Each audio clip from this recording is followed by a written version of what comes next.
Lots of prospects got moved at the trade deadline. Let's rank them. You are Locked On MLB Prospects, part of the Locked On Podcast Network. Your team every day.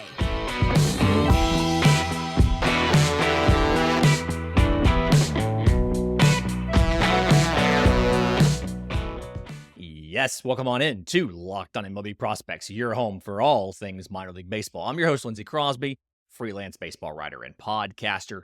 Thank you for making this your first listen. Every single day, we're probably part of the Locked On Podcast Network, where it's your team every day. And today's episode is brought to you by our friends at eBay Motors. A championship team is about each player being a perfect fit, and it's the same with your vehicle. For parts that fit, head to eBay Motors, look for the green check mark, and stay in the game with eBay's Guaranteed Fit. ebaymotors.com, let's ride. We saw a lot of prospects at the 2023 trade deadline change teams. And if you're looking to figure out who got the most talent at the trade deadline, it's the New York Mets. They had the most to give away as far as the two best players that were moved in Justin Verlander and Max Scherzer. Chicago White Sox came in second as far as quantity of prospects, but who got the best prospects? And I think the best player that moved at the deadline, and there's not a consensus here, Baseball America says one thing, MLB Pipeline says the other, but Kyle Manzardo, the first baseman going from the Rays to the Guardians in return for Aaron Savali. 1-for-1 deal, I'll remind you. There was nothing else in that. There was no money involved. There was no international bonus pool space. No compensatory picks. It was just player for player. And Kyle Manzardo, again, this year has been a little bit rough. Statistically, he's been playing through a shoulder injury as well as dealing with some very serious family issues and things like that. But last year, between high A and double A, shows what Kyle Manzardo can do. 327, 426, 617. 22 home runs, 49 extra base hits. 59 walks, 265 strikeouts, and 1-for-2 on stolen bases. And despite some of the traditional slash line not looking as good this year, he's batting .238 with 11 home runs. Slugging is .42 in AAA Durham when he was part of the Rays system. All the peripherals look really good, so he's due for positive regression. Hard hit rate, 48.3%, would be the highest hard hit rate on Cleveland's team. Max exit below this year, 111.9, would be better than Jose Ramirez, 111.6. And I had this stat on Monday. One of two AAA batters that was in the 80th percentile or better in both zone contact, he was 87.2%, 82nd percentile, and in barrel rate, 9.8%, 81st percentile. He doesn't have the traditional massive home run swing that you expect to see from a first baseman, but he has really good power. He has a damage-oriented swing. It's a line drive swing, and he has very good contact ability. Rarely swings out of the strike zone. He can drive the ball to all fields. And we've talked about his defense is pretty good despite being the slowest first baseman in baseball. And so you can tell Cleveland's excited about him because they moved Josh Bell just to open play time for Kyle Manzardo. I initially was telling some of the folks in our subtext, we were chatting about this after it happened. I initially said, I don't expect to see Kyle Manzardo until, maybe a week or two left in the season as they're trying to set up a Rookie of the Year campaign in 2024. I now think it's entirely possible that when he's off the IL, Kyle Manzardo's up this year, and he plays this year. The best player that got moved at the deadline for most places. I have seen a couple places that have number 2, Luisangel Acuña, going to the Mets from the Rangers as the best player moved at the deadline. That's the younger brother of Ronald Acuña, so now they're going to be in the same division. I'm sure Ronald's excited about that. But 84 games for Luisangel Acuña with the Frisco Rough Riders in Double-A. 315, 377, 453. 7 home runs, 34 extra base hits, 37 walks to 76 strikeouts, and 42 of 47 on stolen bases. He is a second baseman through and through. Has really good hands, really good bat speed. And so even when he has a poor swing decision, he's chasing a pitch out of the zone, things like that, his hands, his bat speed's so good that he can still usually end up catching up to it and making contact. I do think, again, I do think he's going to stay at second base versus playing short simply because of the arm strength, but the speed is an asset. And he did play a little bit of center field in the Rangers organization. Now, a lot of that was because their middle infield's locked up for a decade, but it is something where if you need to move him off the dirt, you have that ability. He has the athletic ability to do that. I think ultimately he's a twitchy kind of athlete. The thing for me, we don't like to do comps here, but he reminds me a lot of a lower powered version of Ozzie Albies. A little bit undersized, but a really good athlete, good speed. He's probably going to run more than Ozzie. He's probably going to hit less home runs than Ozzie. The only reason I would even make that stylistic comparison is because it's the same division as the Braves, and that is one of Ronald's best friends is Ozzie Albies. That's the archetype of Luisangel Acuña. Probably not going to see him. I would assume we would see him in 2025, given their public comments about 25 to 26 being their next competitive window. I would expect the Mets give him plenty of time to cook in the minors, and we see him around then playing next to Francisco Lindor. My number 3, and again, different from some other places how they ranked them, my number 3 player moved is Drew Gilbert, going from the Astros to the Mets in the Justin Verlander deal. 81 games between 81 games between high A and double A, 274, 363, 458 for Drew Gilbert. 12 home runs, 32 extra base hits, 39 walks to 67 strikeouts, and 10 to 13 on stolen bases. He is a kind of one of those prototypical center field leadoff guys, like a little bit of an older school player, but came out of Tennessee last year. A very good program as far as having advanced hitters when they come out of Tennessee.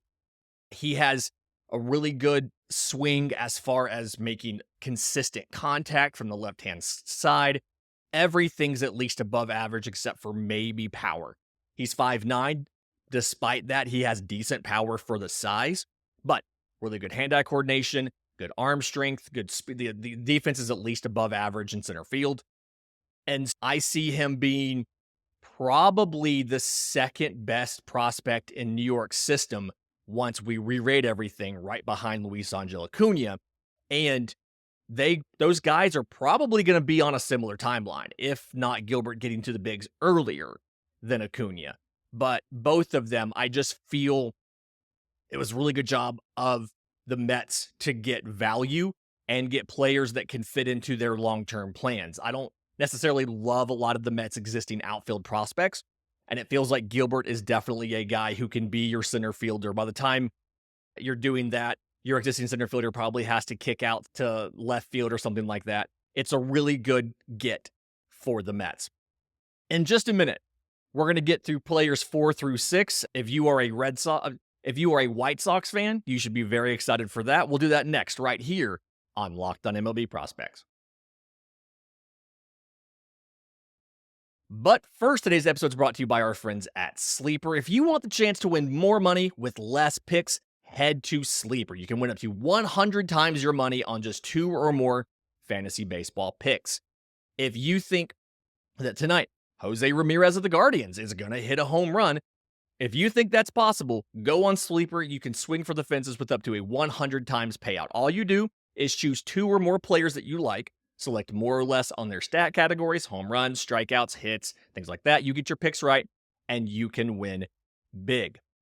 And dynamic payouts are now live on Sleeper. So in short, each player projection has a multiplier attached to it, as opposed to a preset multiplier that's just based on how many players you have in there. So because of that, you can get higher payouts than other apps with less picks. So use promo code LOCKEDON and you'll get up to a $100 match on your first deposit. Now, terms and conditions do apply. See Sleeper's terms of use for details, but they're currently operational in over 30 states. So check out Sleeper today. Ranking the prospects moved at the trade deadline here in 2023. The Chicago White Sox, this is your segment. My number 4 player that was moved at the deadline, I have catcher Edgar Quero going to the Chicago White Sox. This was the Lucas Giolito and Ronaldo Lopez deal. It was Quero and Kai Busch. Spoiler alert, I don't have him in the top 6 or 7. But Edgar Quero, 70 games in Double-A this year. 246, 386, 332. 3 home runs, 16 extra base hits, 55 walks, 253 strikeouts, and 1 for 3 on stolen bases. I know that is not a ton of power production from a catcher, a position where you typically would expect power production. But there's a couple things to keep in mind here. Thing number 1 is Edgar Quero was aggressively promoted to Double-A. He was in Single-A Inland Empire last year. So 111 games in Inland Empire, where he, in 111 games, batted .312, .435, .530 with 17 home runs and 54 extra base hits, just under 1 every other game. He aggressively skipped High A and went straight to Double-A. As the Angels are prone to do, they aggressively moved a guy to Double-A. Thing number 2, Double-A, the Double-A Southern League, is a pitcher's league, right? The ballparks are big. The ball doesn't fly as well out of these parks because of the dimensions, because the pitching's usually pretty decent, and doubly so this year, you had the tacky baseballs for the first half of the season. So pitchers had an even bigger advantage than they usually do in the Southern League because of the baseball. So despite that, him being able to have a slash line of roughly 250, 390, 330 was not the power production you want, but was still good from Edgar Quero. Now, the other part of this is he's only 20 years old. He's still growing into this power. He has 2 different swings, one from the left-hand side, one from the right-hand side. He seems to be better at contact with one and power with the other. He's working on developing and improving both of those swings, but the strike zone discipline is really good. The pitch recognition is really good. The swing decisions are really good. It's just physical development, experience, and getting him into a better and less pitcher slanted offensive environment than where he is right now. Defensively, you've got more work to do with Edgar Quero. He is decently athletic, but it's something where his receiving, his blocking, his throwing, all of that kind of stuff needs to get better. He is a work in progress behind the plate, but the underlying offensive tools mean you feel good about him being an offensive-oriented catcher when he gets to the big leagues. I will point out, he walked more than he struck out in a pitcher-friendly park where everybody struck out more than they have in the past, or a pitcher-friendly league where everybody struck out more than they have in the past. So I like Edgar Quero going to the White Sox. I have him at number 4. Right behind that, I have Nick Nastrini going from the Dodgers to the White Sox in the Lance Lynn and Joe Kelly deal. I think a lot of the other prospect apparatus has Nastrini a little bit lower than 5, but 17 starts in Double-A Tulsa. Remember that legendary Double-A Tulsa rotation we've talked about. 5-3 with a 4.03 ERA, 73 2/3 innings. 85 strikeouts, so 10.4 per 9, to 37 walks, 4.5 per 9, 8 home runs allowed.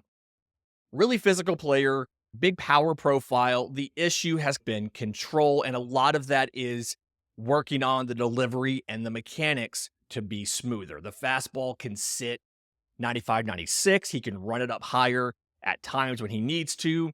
He's got a slider that he uses. He gets a lot of swing and miss on it. It's probably somewhere between above average and plus, as well as a power curveball and a change. Again, it's just you've got to work on the control. The 37 walks tells you there's some things to work on there, but it's a really good base to start with. I have him higher than the other acquisition, Jake Eder, the lefty, who came from the Marlins in the Jake Burger deal, simply because Eder has missed so much time recently. He had He used to be like a top 100 guy. He had Tommy John. He fractured his foot this spring. And so he's been like trying to work his way back. He has 9 combined starts between single A and double A. So another guy where he skipped high A completely. 2-3 with a 4.12 ERA, 39 in the third innings, 48 strikeouts, so 11 strikeouts per 9 to 21 walks, 4.8 per 9, 4 home runs allowed. Again, you can kind of see a little bit of issue there with control, and that's something when you go back and you look at the stats, his stats were better in double A than they were in single A. Some of this is attributed to getting back into shape and into form after both Tommy John and then the return being delayed because of the fractured foot. It's fastball slider is the name of the game for Jake Eder.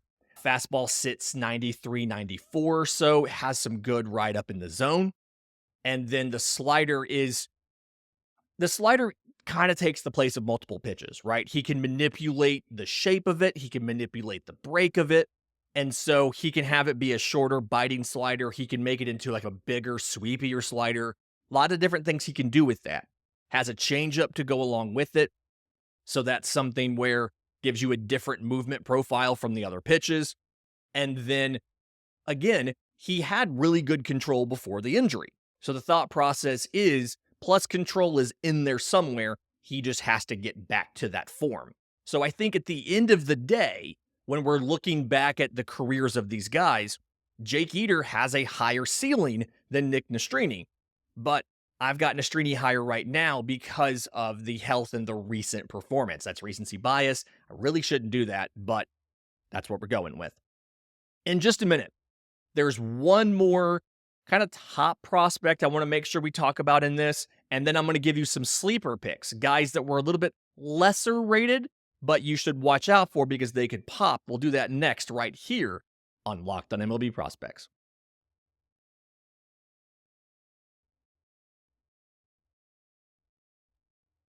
Welcome back to Locked on MLB Prospects, going over the prospects moved at the trade deadline and ranking all of these guys and where they are.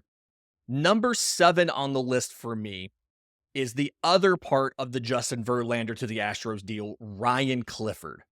11th rounder in 2022, so good find, really good there. And a guy 83 games between A ball and high A this year at age 20. 291, 399, 520, 18 home runs, 34 extra base hits, 46 walks to 89 strikeouts, and 4 of 6 on stolen bases. Now, as a lefty, fantastic raw power, really good swing decisions, plate discipline, pitch recognition, that kind of stuff that you need to be successful. But everydayers can say it with me. Your power tool is only as good as your hit tool. I've got questions about how well Ryan Clifford can make contact against premium stuff. He's been right now, obviously A ball, high A. You have the ability to sit back and make them throw you strikes because not every pitcher at that level can do that. Despite that, he still struck out more than once a game. Definitely a little bit of a question about how well you can get that power into games, but it's very good power. And if you can develop that, which we've seen some good hitters come out of this newer Mets system, like Francisco Alvarez has been looking great this year, Brett Beatty, lots of options here. If you can unlock that power, you have a very promising and talented player. Now, defensively, he's listed as an outfielder / first baseman. When he got to high A this year, he was playing more first base than outfield. And ultimately, because of the below average speed, because of some of the reads, routes, reactions, things like that in the outfield, I think he's going to end up as a first baseman. He is also, if I remember correctly, he's also a pretty big boy. And another reason you are very likely to see Ryan Clifford as a first baseman versus seeing him as an outfielder. I think he'll probably retain the ability to kick out to a corner outfield if you want to, but Ryan Clifford is maybe a little bit delayed off of this, but he is part of the insurance policy for Pete Alonso. Pete Alonso is signed through 2024, And that is it. Supposedly, because of that, they did take a call or two about Pete Alonso at the trade deadline and chose, obviously, not to move him. But Ryan Clifford is part of your contingency plan for if you do not re-sign Pete Alonso. I think he's going to be a first baseman. And again, he's probably going to have plus power at the end of the day. A couple guys that were not in the top 5, top 6, but I really liked them getting moved, and I'm intrigued about how they could potentially pop. I've got 3 that we prepped, and a couple more kind of off vibes as we have time. Second baseman Hao-Yu Lee went from Philadelphia to Detroit. 64 games in A-ball, 283, 372, 401, 5 home runs, 18 extra base hits, 29 walks to 53 strikeouts, and 14-7 on stolen bases. I don't think there's a ton of power in this frame. He's got a decent frame. Maybe you could add it. I don't think ultimately you're going to look at even average power from Hao-Yu Lee, but very advanced hitter at the plate. Really quick swing, really fast to the zone, and something where right now the speed's above average, I think. It's probably going to stay at above average. Doesn't feel like it's going to fall back to average. And the things you have to work on is you have to work on getting him to elevate the ball a little bit more, make it into a line drive swing versus a ground ball swing. But I like the contact ability. I like the ability to get a ball into the gap and take extra bases, stretch a single into a double, go first to third on a single, things like that, as well as I think the defense, the hands, the transfer are all going to be good enough to have him be an everyday second baseman. I don't necessarily know if he has the arm to play short. I think it's more so second base. Presents a really interesting dynamic because you have a second baseman who's done very well in Jace Young, and we'll see what happens as far as who makes it to the bigs first, who can cement in that job, and who ends up being an extra guy. Can Young move maybe to a different position? How does this work out? We'll see what happens. But now you have some really talented middle infield prospects in that Tiger system between Young, Colt Keith, Hao-Yu Lee, a couple interesting infielders here to go along with first baseman Spencer Torkelson, who's obviously already at the bigs. Marco Vargas of the New York Mets. He was a guy, he moved in the David Robertson deal to Miami. Was one of the breakout players in the complex league this year. 33 games with the Mets before he changed organizations. 283, 457 on base, 442 slugging, 2 home runs, 14 extra base hits, 38 walks in 33 games, 222 strikeouts, 8-10 on stolen bases. A lot of that stuff gets attention. Part of this is, yes, it's rookie ball and the pitching isn't always that great, but really good contact-oriented lefty swing, really good strike zone discipline. Question's going to be, 1, defensively, can he stay at short or not? And 2, how much power develops in the profile? But he obviously already has very good pitch recognition, very good strike zone discipline, very good swing decisions. And so that's something that you want to keep doing. I actually think MLB Pipeline had him as like the 8th most talented or the 8th best prospect moved at the deadline. They had him a lot higher than Baseball America did. Another guy that I had high was Zack Showalter. He was another piece of the Jack Flaherty trade between the Cardinals and the Orioles. So he is now part of the St. Louis Cardinals. And to me, he probably had the highest ceiling of the pitchers that the Cardinals got, or one of the higher ceilings that of the players the Cardinals got in that deal, although he probably needs the most time. He's only thrown like 30 innings. Fastball looks really good. It has a really low release point, so it almost looks like it's rising because it has so much ride and carry up in the zone. Secondaries, not that great. Obviously, very early in his career, so some work to be done there, but very interested in what he can do. 2.37 ERA in his 9 games between rookie ball and A ball. 30 1/3 innings. Again, 41 strikeouts, so 12.2 per 9, 214 walks, 4.2 per 9, exactly 1 home run allowed. Another interesting player, Ryan Bliss now with the Seattle Mariners, formerly the Arizona Diamondbacks. Something where undersized player, he's 5'6", was always listed like 5'9", he's actually 5'6", but something where good defense, good speed, good contact ability as far as spraying line drives. He had issues last year because he was trying to hit for power.